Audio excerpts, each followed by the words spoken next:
इसी से 12 वोल्ट नहीं दिया गया है। एसी जब हम ऑन करते हैं तभी इसका 12 वोल्ट बनता है। देखिए यहाँ पे मॉसफेट लगे हैं, तो हम मॉसफेट को चेक करते हैं। और मॉसफेट को चेक करने के लिए इसके ड्रेन और सोर्स को चेक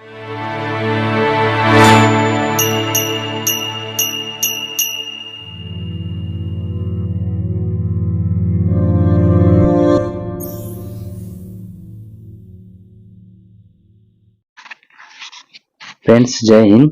तो देखिए ये बोर्ड हमारे पास रिपेयर के लिए आया है और इसमें जो समस्या है वो हम आपको पहले दिखाएंगे। तो आपको एक जानकारी दे दें, जब भी आपके पास कोई भी तरह का बोर्ड रिपेयर के लिए आए तो आप सबसे पहले उसका फिजिकल डैमेज जरूर चेक करें। कहीं से कुछ टूटा तो नहीं है या फिर कोई पार्ट्स इसका जला तो नहीं है। तो इस तरह से यदि आप एक बार नज़र डालेंगे बोर्ड पे तो आपको काफ़ी कुछ मिल सकता है। चलिए मैं सबसे पहले तो इसको चेक करके दिखाता हूँ। इस पे हमने सप्लाई इन कर दिया है। तो यहाँ पे देखिए फ्यूज लगा होता है, तो इस फ्यूज पे जो है वोल्टेज आने चाहिए। यहाँ 50 वोल्ट आ रहा, बैटरी कनेक्ट हो चुका है इस बोर्ड के साथ में हमारा। और इस तरह से अभी हम इसको जो है एसी में इन करेंगे। तो और दिखाते हैं आपको कि इसका जो समस्या है, समस्या क्या है पहले आप लोग इसके बारे में जान लीजिए, फिर बताएंगे कि इसको कैसे हम सही कर पाएंगे, कर सकते हैं। तो ये लिथियम चार्जर है और ये 48 वोल्ट का चार्जर है। तो चलिए अभी हम इसको जो है एसी इन करके दिखाते हैं। देखिए एसी हमने इसको लगा दिया है और ये मेंस एलईडी इसका ग्लो कर रहा है। अभी देखते हैं थोड़ी देर में ये चार्जर हमारा ऑन होगा। और देखिए ऑन होकर के विद इन सेकेंड में ये जो है बैटरी को फुल बता देता है, जबकि देखिए ये बैटरी हमारा चार्ज नहीं है, लेकिन ये यहाँ पे डिस्प्ले में फुल शो कर रहा है, यानी 100% बैटरी को चार्ज बता रहा है, जबकि ये चार्ज नहीं है और ये चार्जर कट कर गया है, चार्जिंग करना बंद कर दिया है। तो देखिए यहाँ इस तरह से ये ग्लो कर गई हैं लाइटें 100% की। तो अभी चलिए इसको देखते हैं कि कैसे रिपेयर करेंगे और इसमें क्या खराब है या कौन सी कमी की वजह से ऐसा हो रहा है। तो इसको जो है हम अभी ट्रेस करेंगे। तो किसी भी बोर्ड को रिपेयर करने से पहले उसके बारे में जानकारी होना बहुत ज़रूरी है। यदि आपको उस बोर्ड के बारे में जानकारी नहीं है तो आप उसे रिपेयर नहीं कर पाएंगे।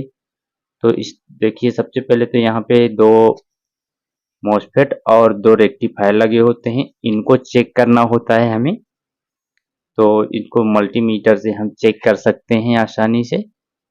अपने मल्टीमीटर को डायोड मोड में लगा करके इसे चेक कर सकते हैं। और देखिए इस बोर्ड में एक लॉजिक कार्ड लगाया गया है 12 वोल्ट की सप्लाई के लिए। चूंकि इसको डीसी से 12 वोल्ट नहीं दिया गया है, एसी जब हम ऑन करते हैं तभी इसका 12 वोल्ट बनता है। देखिए यहाँ पे मॉसफेट लगे हैं, तो हम मॉसफेट को चेक करते हैं। और मॉसफेट को चेक करने के लिए इसके ड्रेन और सोर्स को चेक करेंगे। इसी तरह से हम इसको भी चेक कर लेते हैं। तो यहाँ पर ये मॉसफेट भी सही है। इस तरह से हमारे मॉसफेट दोनों चेक कर लिए और इधर रेक्टिफायर यानी कि डायोड लगा हुआ है, डायोड को चेक कर लेते हैं। यहाँ ये डायोड का भी वैल्यू आ रहा है इस तरह। तो डायोड और हमारे मॉसफेट दोनों सही हैं।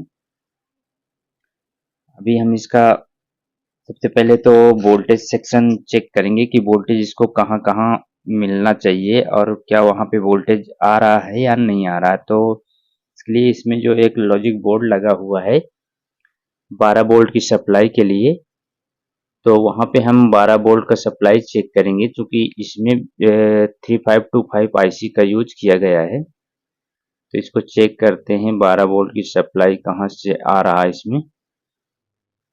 क्योंकि इस लॉजिक कार्ड का पिन यहाँ बोर्ड पे सोल्ड है, तो इसके चलिए हम आईसी के पिन पे चेक करते हैं।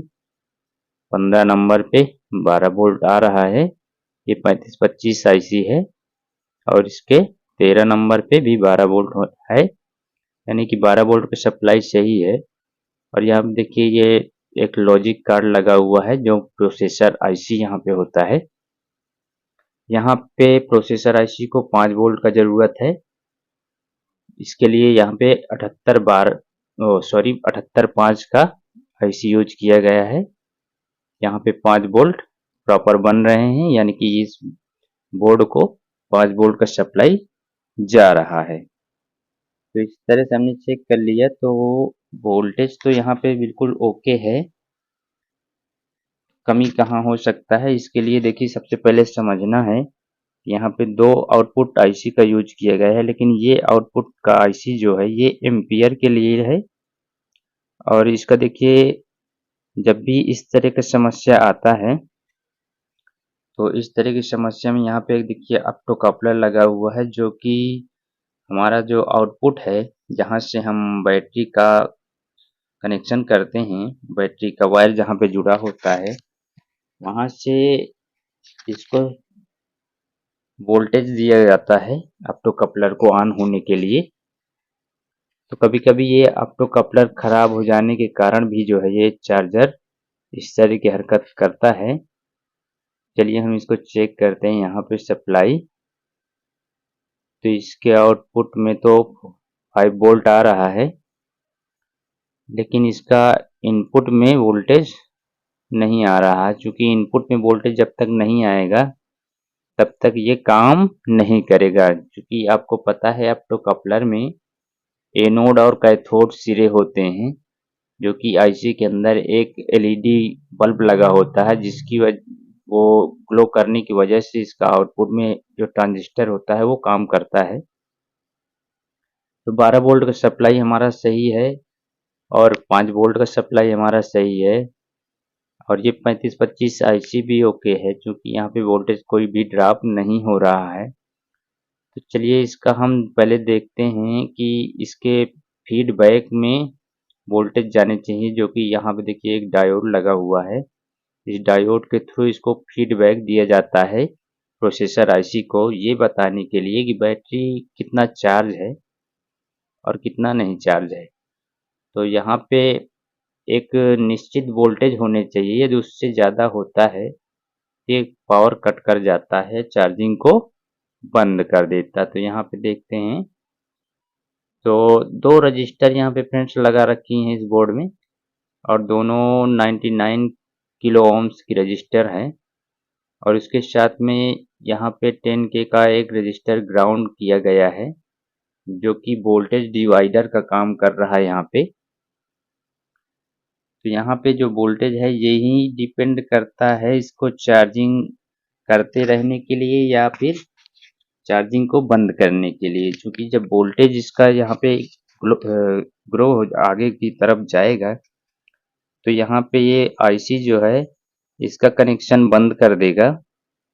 तो चलिए अभी यहाँ पे चूंकि वोल्टेज का समस्या है, इसका जो आउटपुट है वहाँ से वोल्टेज जो प्रोसेसर के लिए आ रहा है वो वोल्टेज कुछ ज़्यादा है, तो उसको हम कुछ ड्रॉप करेंगे वोल्टेज को। तो ड्रॉप करने के लिए हम रजिस्टर का यूज करेंगे। तो फ्रेंड्स यहाँ पे ये ज़रूरी नहीं है कि जो रजिस्टर मैं यूज कर रहा हूँ वही रजिस्टर आपको भी यूज करना है, क्योंकि डिफरेंट डिफरेंट टाइप के बोर्ड में डिफरेंट डिफरेंट टाइप का रजिस्टर हो सकता है। तो हम इसमें एक रजिस्टर को लगा के चेक करते हैं, और जो मैं इसमें रजिस्टर लगाने वाला हूँ उसका वैल्यू है 68 किलो ओम्स का, यानी कि 68K का रजिस्टर है। मैं सबसे पहले इसको लगा के देखता हूँ, यदि इससे काम हो जाता है तो ठीक, नहीं तो फिर हम इससे और कम या इससे और ज़्यादा वैल्यू का रजिस्टर यूज करेंगे। तो यहाँ पे कोई एक रजिस्टर फिक्स नहीं है कि इसी रजिस्टर को लगाने से जो है इसका वोल्टेज सही हो जाएगा या इसका फीडबैक का सेक्शन सही हो जाएगा। ठीक है, तो सबसे पहले चलिए हम इसको लगा करके देखते हैं। क्या इसका रेस्पॉन्स मिलता है, ये सही होता है या नहीं होता है। चलिए इसको हम सोल्डिंग कर देते हैं। तो इस तरह से इसको हम सोल्डिंग करेंगे यहाँ पे ग्राउंड के साथ में, क्योंकि यहाँ पे वोल्टेज हमें ड्रॉप कराना है, इसके लिए हम इस रजिस्टर का यूज कर रहे हैं। तो इस तरह से इसको हमने एक सिरा इसका ज्वाइंट कर दिया है। अभी दूसरे सिरे को भी हम ज्वाइंट कर लेते हैं यहाँ।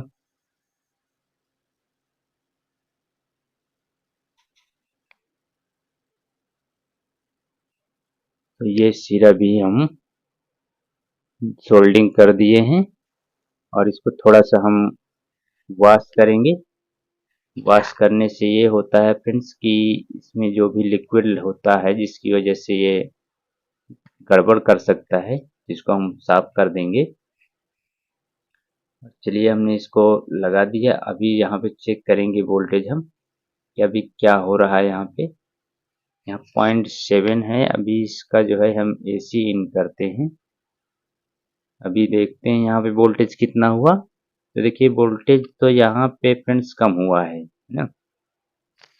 तो ये सेक्शन वोल्टेज डिवाइडर कहलाता है फ्रेंड्स। तो इस वोल्टेज डिवाइडर का वोल्टेज जो है थोड़ा कम हुआ है, लेकिन ये फिर भी अभी सही नहीं हुआ है। ये अभी भी फुल ही बता रहा है, यानी कि इस रजिस्टर को लगाने से कोई फर्क यहाँ पे नहीं हुआ है। चलिए एक बार हम यहाँ पे जो और रजिस्टर लगी हुई हैं उनका वैल्यू चेक कर लेते हैं।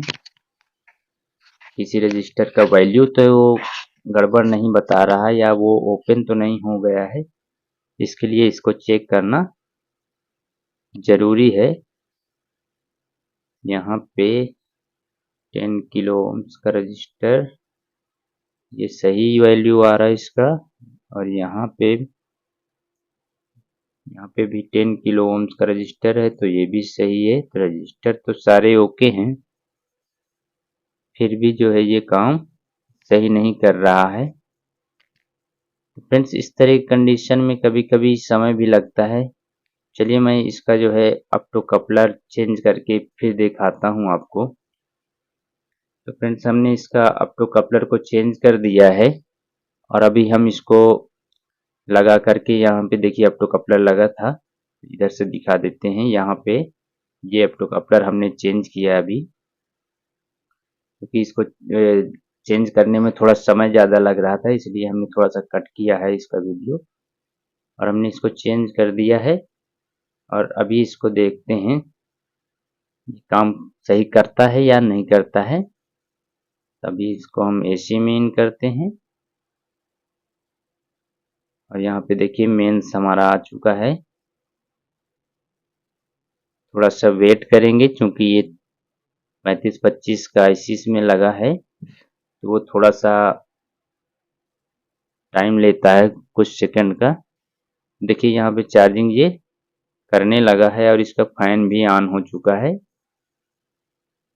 इस तरह से ये चार्जर हमारा जो है रिपेयर हो चुका है, ये पूरी तरह से सही है और ये कार्य अपना शुरू कर दिया है। फ्रेंड्स आपके पास भी ऐसा कुछ आता है रिपेयर होने के लिए, ऐसे बोर्ड चार्जर का या कंट्रोलर का, तो आपको भी यदि इनको रिपेयर करने का जानकारी चाहिए तो हमारा ऑनलाइन क्लास चलता है, तो आप जो है उसको ज्वाइन कर सकते हैं। अभी हमारा एक बैच खत्म हो गया है, अभी नया बैच हमारा जो है 1 तारीख से शुरू होगा। तो जिसको भी इसके बारे में जानना है या सीखना चाहते हैं या जो भी काम कर रहे हैं और उनको नॉलेज कम है इस क्षेत्र में, तो वो क्लास ज्वाइन कर सकते हैं। ऑनलाइन क्लास हमारा है, उसका फीस है 5,000 रुपये, जो कि 1 महीने का टाइम लेंगे हम और 1 महीने में आपको परफेक्ट इंजीनियर बनाने का वादा है हमारा। तो यदि आपको जानकारी चाहिए तो आप हमसे नीचे दिए व्हाट्सएप नंबर पे संपर्क कर सकते हैं, बात कर सकते हैं और जानकारी ले सकते हैं। बाकी अभी नया क्लास 1 तारीख से शुरू हो जाएगा, यानी कि 1 मई से। तो आप जिसको भी सीखना हो वो अपना सीट बुक करा सकते हैं, हमें व्हाट्सएप पे लिख कर भेज सकते हैं, कुछ भी हम उनको सारी डिटेल सेंड कर देंगे इधर से। तो ठीक है फ्रेंड्स, मिलते हैं फिर किसी और जानकारी के साथ।